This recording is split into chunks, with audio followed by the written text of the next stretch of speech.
Hello book besties, welcome back to my channel. My name is Ash and you are watching Smoke Shelves. Welcome back. At this point in my life, I don't know what order of videos will be going up when. I am filming a bunch right now, so I think I may have introduced the fact that I'm back at home in a video that's not coming out for a month. It do be like that, I guess. So yeah, that's potentially a thing. So I guess I'm gonna be saying it in like every video from now for quite a little while, but if you have not seen this background before, actually no, this video should be the first one going up. If I'm doing this correctly, this should be going up this week as I'm filming this, so like in a couple days. But yes, so if you've not noticed this background looking a little different, I am at home back with my shelves, my lovely double stacked shelves. They are quite filled. I'm going to see if I can like show this to you in a way without messing my camera angle up awfully. So let's see how I can do this. Okay. Nope. That was, wow, yep, that was terrible. Oh my god. Anyways, those are my rainbow sections up there. This is my, like, trying to shove as much books onto this shelf as possible, aka putting it by height and kind of genre. So I tried to do it by both, but it's kind of got messed up. I kind of tried to do like mostly red down here, but also like these are my taller paperbacks, these are my shorter paperbacks. It's something. And then down here I have like tall hardcovers, very tall paperbacks, and then just more regular sized hardcovers that I've read. Why am I introducing this to you now? Who knows? I figured it was a good choice. Oh geez, hold up. That's a little better. Let's just jump into this.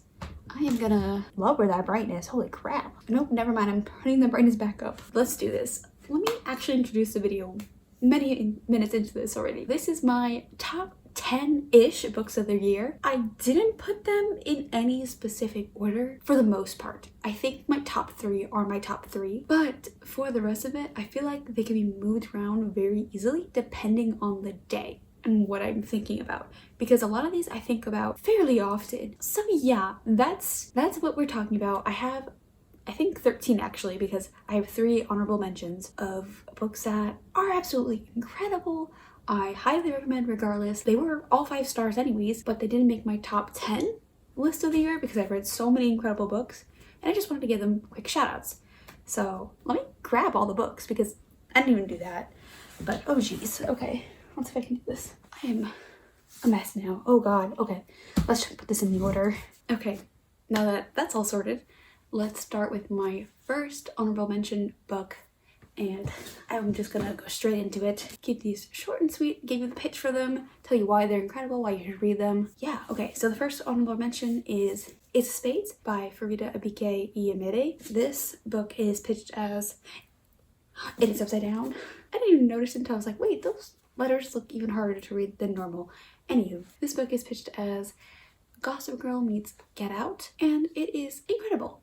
Do I need to say more? Basically, it follows Devon and Chiamaka, and they go to this academy. They're the only 2 black students, or even just really people of color, at this school, and they are being targeted by, I cannot remember if the name was Ace or Spades, but they are being targeted by this anonymous entity that is threatening and is releasing all of their secrets. They team up and basically try to figure out like what is going on and how they can stop what's happening. And it is incredible.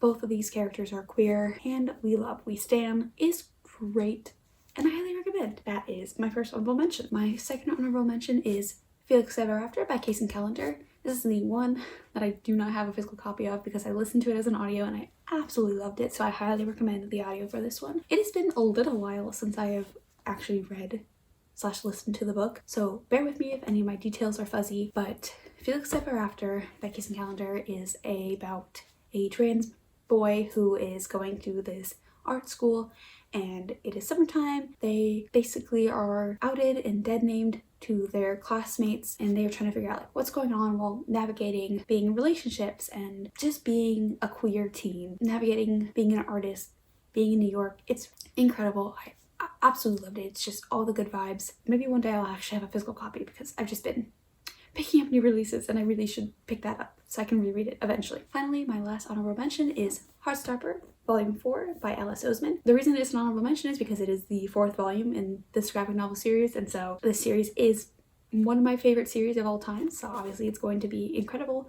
And I just would like to showcase a few other books on my top 10. I mean, it's incredible. I'm always going to find joy in this series, no matter what happens. These are always, always, always 5 stars. If you have not read any of these volumes, I highly recommend it. Basically, it is about Nick and Charlie. Nick is very openly gay. He had experienced some bullying in the past from homophobic classmates, and he basically strikes a friendship with Nick, who is questioning his sexuality because he starts having feelings for Charlie. And so it's just the two of them figuring out their identities and their relationship with each other, and it's so cute. It's so stinking cute. And volume 4 talks a little bit more on some heavy topics such as eating disorders, mental health, I think self-harm, yeah, depression. There's a few items in here that are a little bit heavier, but it is treated so well. Alice Oseman knows what they are doing. They are always incredible, absolutely incredible, and making stories about teens feel so realistic. You know, if you know, you know. Alice Oseman is my favorite author, so of course, they are going to end up at least on my honorable mentions because,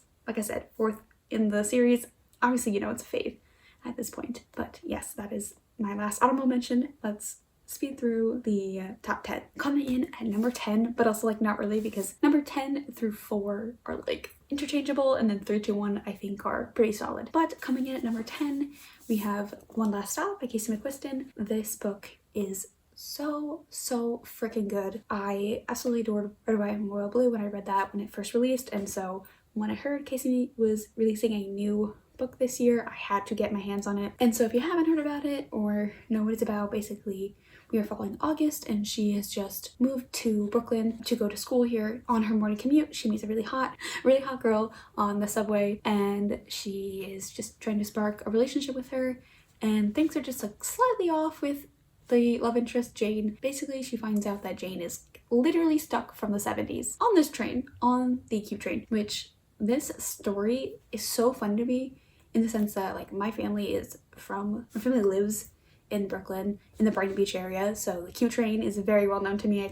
I've taken it many times in my life. It's so interesting to see the like Coney Island stop come up, and yeah, so like I have a very personal connection to this book, and just the whole found family of this book is incredible. I love everyone in apartment 6F and 6C. Come on, sapphic romance in New York.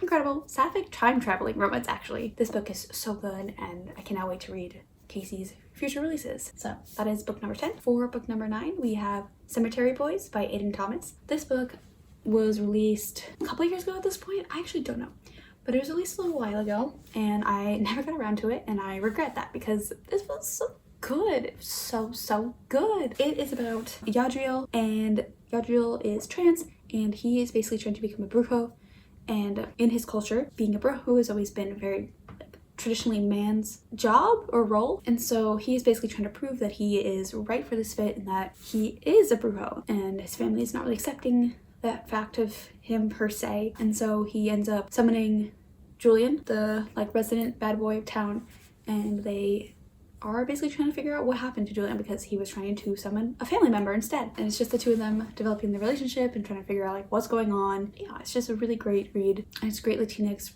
rep and just trans rep. I know a lot of people were just like me and just pushing it off because they were so worried because of the hype, but please just give into the hype. It's so worth it. I think you will find that it is definitely worth the hype for sure. Okay, so book number 8 is one of my like more underrated books, I guess. I feel like this book did not get a lot of hype this year, and apparently people associate me with this book, even though I almost never talk about it, and I regret the fact that I almost never talk about it because I love this book. I pushed it a little bit after I first read it, but I've been pretty quiet about it since, and it's been a while since I read it. I think I read it very early in the year, and that is In Deeper Waters by F.T. Lukens. I think I mentioned it recently because of their upcoming release. Yeah, I love this book so much. I think it's so cute. It's just incredible. This cover is incredible. Like, wow. Whoever's been designing their covers, I want to thank you because they were just so good. I think it may be one of my favorite covers of the year. Yeah, hands down for sure. One of my favorite covers of the year. Yeah, so this book is about getting their names. It's been so long.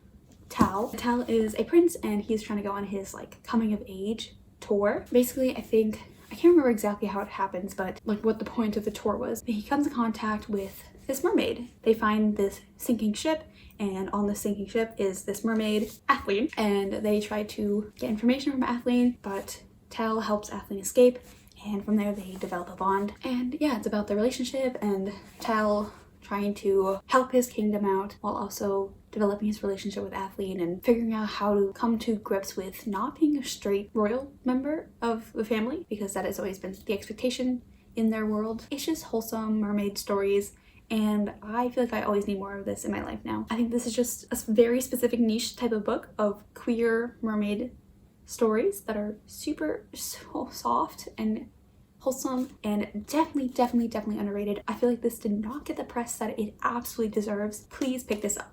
If there's one book in this list, I mean all of them I suggest, but this is so underrated.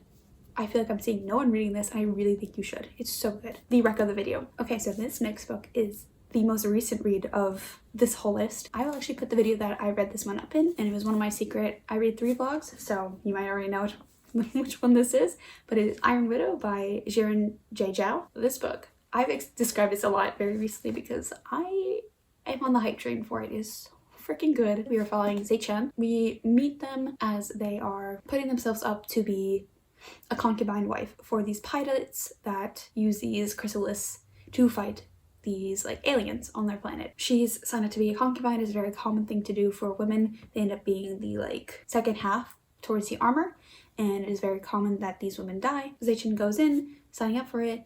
However, the twist is that she's doing it to get revenge for her sister because she thinks that her sister was killed by the pilot outside of the armor suit. She thinks he murdered her. She becomes a concubine wife, and it is basically dealing with the aftermath of that decision. I feel like I've described it so much now that I honestly have it down packed. I think that's the best way of describing it. If someone thinks I'm giving away too much with this, let me know. Great book, super fast paced, very like gory, I guess.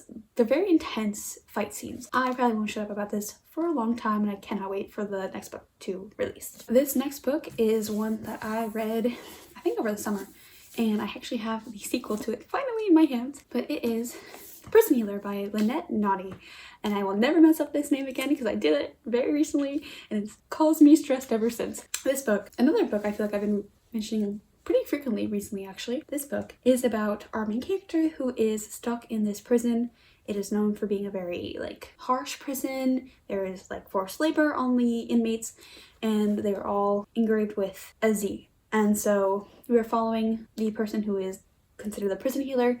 She works in the infirmary and is the one that marks all these incoming inmates, but also is the one who heals them if they have issues in their daily lives, such as being sick, or if something happens in their working conditions. She's the one that mainly is the one that assists in healing them and watching over them. We are following her after a set of trials are given and she is trying to accomplish them. Are my synopses getting better, or am I just being forced to remember the first 2 chapters of these books that I read months ago? Who knows? But that is what I will say about this book. It is so good. It is a slow-paced book for sure, definitely very like character-based, but I don't mind it. These are honestly the kinds of books that I like a lot in fantasy. I think I mentioned it before, but even though it's literally one setting, it's a prison, you never feel old with it. I was not deterred by the fact that it's all taking place in the prison, mostly in the infirmary. It honestly was keeping me hooked regardless, because I was really interested in following our main character and following the people that she interacts with, and yeah, so great book. Cannot wait to read the sequel. This next one, I think I might have read like back to back with the last one. I also have the sequel here finally in my hands, and this one is Kingdom of the Wicked by Cara Maniscalco. And wow, that shininess. Ooh. This book is following our main character, Amelia, and she is trying to solve this like mystery that is going on in the town. I feel like I just described this book too, and I cannot remember what I said about this book. So that is how bad my memory has been lately. Holy crap. Basically, she's trying to solve a mystery, and she ends up summoning one of the 7 deadly sin princes, right? The princes of hell. They're basically the 7 deadly sins, and she summons Wrath. Together, they are trying to figure out what is going on in her town. I'm say more than that because I honestly don't know why I'm blanking about it. I mean, I do know it is 2:30 in the morning, but that's probably also why. This book was incredible. I cannot wait to read the sequel, which I know is supposed to be a little spicy. A little bit spicy. I know it's new adult rather than young adult. So this is young adult, the second book is new adult. I honestly think the reason that it ended up here is because this was just so quick to read. I literally could not put this down. I remember whenever I read this in the summertime, I was refusing to put it down. I literally was, I don't even know what it was. Something about this was like crack to me. It was so good. You've never read something like this before. It's very easy to follow writing, but it's just, pacing was incredible to me. and I love Wrath. I just love Wrath. You know, I think that helps. I legitimately think about this book like almost every day. It is a problem. It lives rent-free in my head. This next book is one from an author that definitely ended up on my top list last year for sure. And I cannot wait for the next release next year because I'm sure they'll end up on my top list for sure. And that is People Who Meet on Vacation by Emily Henry. This book follows Alex and Poppy. They are friends, and every year they take a vacation together. We watch them as they drift apart and then come back together. We know they are currently on a vacation, and we know they haven't been on a vacation in a few years, but we don't know why. We know something happened a few years ago, and we're trying to figure it out. It is friends to lovers. Emily Henry just knows how to write romance with like that extra oomph, you know? You know, if you read it, you know what I mean. Yes, this was incredible. So glad I was able to get my hands on it.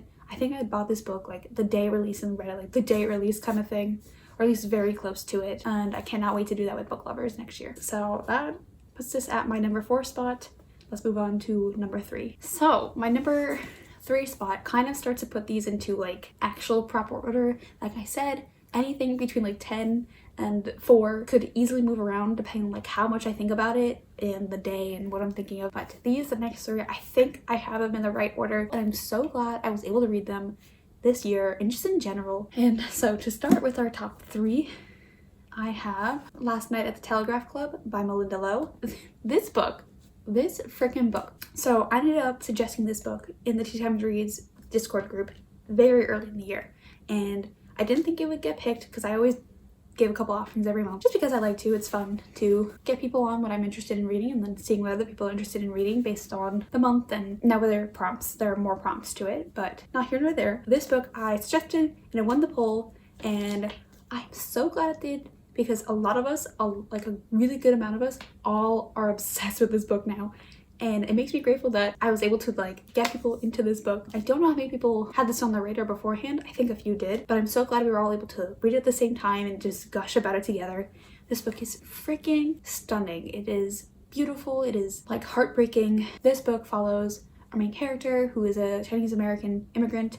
I think she's a first-gen born in San Francisco, and she is trying to just get by during the Red Scare, which is fucking scary as it is. There's like threat of deportation for her family. There's constant stress of who might be like a communist. They talk about it a lot in the book. But on top of that, Lily is not straight, and she's trying to grapple with the fact that she's not straight, and she gets into a relationship with one of her classmates, and her classmate takes her to this telegraph club where there's drag and queer people around her, and she just becomes enraptured with the world. And it follows her and was really like sliding down. It is following her and her classmates as they navigate through this scary time being queer in a world that's not accepting and being a queer person of color. So incredible and heartbreaking, like I said, and just it makes you think a lot.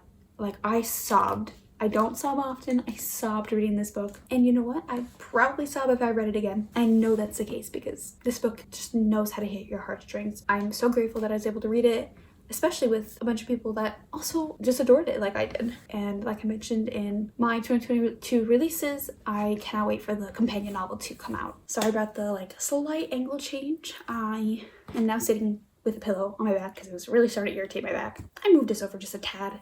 It's fine. Let's just get into the last 2 books of the video. This next one I also read actually with the Tea Time Reads Discord group, and another one I'm incredibly grateful for. I have not read the sequel yet, but you know me, I gush about this one all the time, and this one is These Violent Delights by Chloe Gong. Yes, I know I need to read Our Violent Ends. It will happen. I promise you it'll happen. I promise you it'll be vlogged. You'll see it coming soon. This book, where do I even begin? First off, you know I love a book a lot when I have the freaking special edition of it.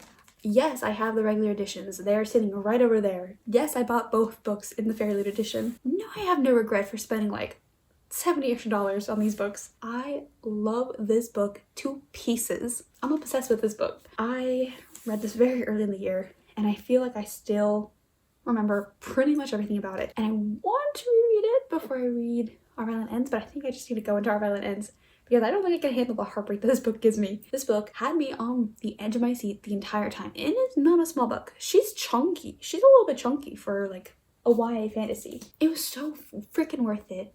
I think the pacing was great.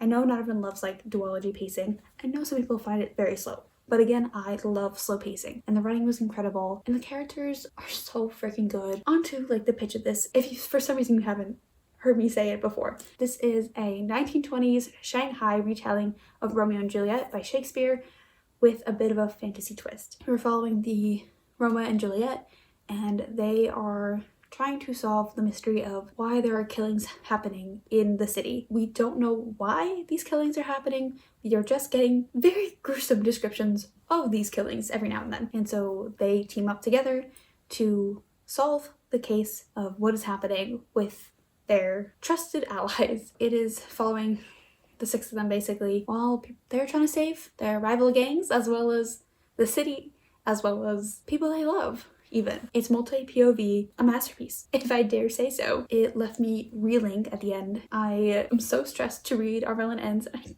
do not want it to end like Romeo and Juliet does. And that's all I'll say about that. On to the final book of the video. The top book of the year. The book that left me with the most emotions in like 10 dimensions. And I think that is honestly why I had to give this the top spot, because I still cannot explain honestly what the fuck happened all the way, and I'm just itching to reread this. And that is, yeah, you guessed it, The Darkness Outside Us by Elliot Schrafer. This book I am beyond fortunate to have gotten an ARC for. I actually won the ARC. It wasn't even like a read it because I requested it. I happened to just win it, and I'm so grateful that I did it because I won a physical ARC. It is up on the top displayed. Yeah, this book left me so confused, reeling, shook, thoughtless for like honestly a few days. And then I forced my friend to read it, and I left them reeling, thoughtless, confused, and shook for a few days.